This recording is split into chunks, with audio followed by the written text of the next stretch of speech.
வந்து அது தப்பே இல்லைங்க. அது ஒருத்தொருத்தர் உடம்பு வாகு. நல்ல முடி கருகருன்னு வரும். சில பேருக்கு இந்த காதோரத்தில் கிருதா மாதிரி இருக்கும். அதெல்லாம் ஒரு அழகு, நம்ம வெட்டுக்கணுமே தவிர அதை போய் குறை சொல்லக்கூடாது. ஆனால் அதுக்கும் வைத்தியம் வச்சிருக்கேன். என்ன தெரியுமா? ஒரு சிட்டிகை கஸ்தூரி மஞ்சள், ஒரு சிட்டிகை சுக்கு பொடி, இந்த படிகாரத்தை பொடி செஞ்சுக்கிட்டு அது ஒரு சிட்டிகை போட்டுக்கிறணும்.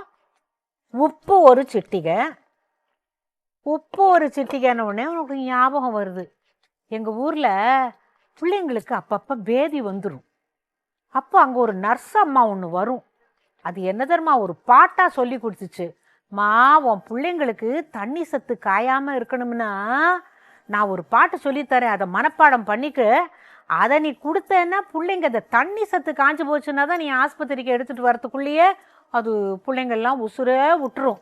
புரியுதான்னு சொல்லிட்டு என்ன தெரியுமா சொன்னாங்க? நான் சொன்ன மாதிரி தான். உப்பு ஒரு சிட்டிகை, அரை கைப்பிடி சர்க்கரை, காய்ச்சின தண்ணியிலே கலந்து தர வேணுமே. அது என்னதுன்னு நான் அப்போ கேட்டேன். அதுதாங்க ORS அப்படின்னாங்க. எனக்கு தான் இங்கிலீஷ் தெரியும்ல. ORSண்டா என்னன்னு கேட்டேன்.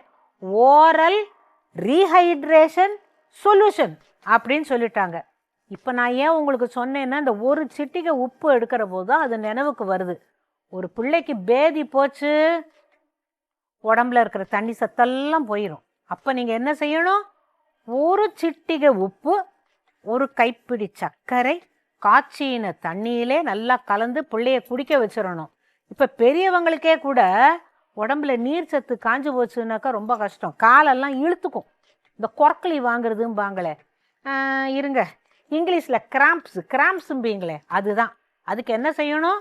இம்புட்டு உப்பு, இம்புட்டு சர்க்கரையை போட்டு தண்ணியில் நல்லா கலந்து குடிச்சிட்டிங்கன்னாக்கா அந்த அந்த கால் இப்படி இழுத்துக்குது இல்லை, அதெல்லாம் போயிடும். இப்போ வாங்க மீசைக்கு வருவோம். மீசையான உடனே ஞாபகம் வருது இல்லை, வைஜெயந்தி மாலான்னு ஒரு நடிகை, அவங்களோட படத்தில் ஒரு பாட்டு பாடியிருப்பாங்க. ஆசை கொள்ளும் மீசையுள்ள ஆம்பிள்ளைய பாத்தியா, ஆசை கொள்ளும் மீசையுள்ள ஆம்பிள்ளைய பாத்தியா, அடையாளம் சொல்லம்மா, அடையாளம் சொல்லம்மா, நீ அவன் தானுங்க அத்தை மவன் தானுங்க, ஆஹா நெசந்தானுங்க அப்படின்னு பாடியிருப்பாங்க. ஆக மொத்தம் மீசை இருந்தால் ஆசை வருமா? ஆம்பளைங்களுக்கு மீசை இருந்தால் ஒரு வேளை நமக்கெல்லாம் ஆசை வரும். ஆனால் பொம்பளைங்களுக்கு மீசை இருந்தால் அதுக்கு தான் இந்த வைத்தியம்.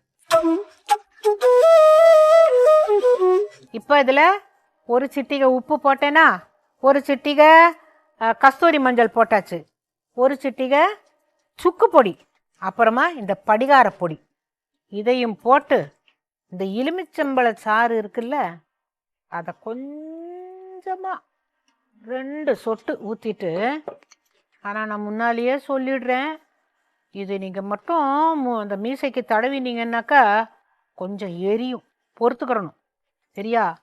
இது இப்படி போட்டு இந்த மீசையில், ஏன்னா சுக்குப்பொடி காரம், படிகாரம், கஸ்தூரி மஞ்சள் தூள், ஒச்சுச்சோ என்னத்தா நீ இதெல்லாம் போடுற அப்படின்னாக்கா மீசை போகணும்ல. இப்படி நல்லா குழைச்சிக்கிட்டு, இப்போ நான் தடவாவா? வேண்டாம், சொல்லிவிடுறேன். இப்போ இந்த மீசை இருக்குல்ல, அங்கே காலை வேளையில் நல்லா முகத்தை கழுவிக்கிட்டு யாரும் பார்க்காத போது இதை லேசாக குழைச்சி இதை இப்படி தடவிட்டு ஒரு 10 நிமிஷம் ஊற போடுங்க. ஆனால் உடனே போகாது, ஒரு 4-5 நாளைக்கு என்னென்னைக்கு எரியுதோ அன்றைக்கி போட்டுக்கிட வேண்டாம்.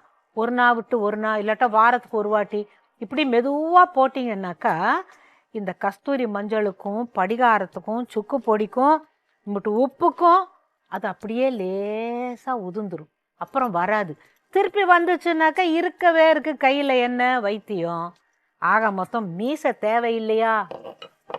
வைத்தியம் இருக்குது. உடம்புல ரோமம் தேவையில்லையா? வைத்தியம் இருக்குது. எல்லாம் எங்கே இருக்குது? நம்ம பாட்டு வைத்தியத்திலேயே இருக்குது. என்ன இன்னொரு பாட்டு கூட உண்டே, என்னது ஊசி போல் உடம்பு இருந்தால் தேவையில்லை ஃபார்மசின்னு. அதுக்காக நீங்கள் உடம்பை போட்டு இழைச்சிக்கிடாதீங்க. நல்லா முழுன்னு இருந்தால் தான் அழகு. பொண்ணு வாலிப்பாக இருந்தால் தான் அழகு.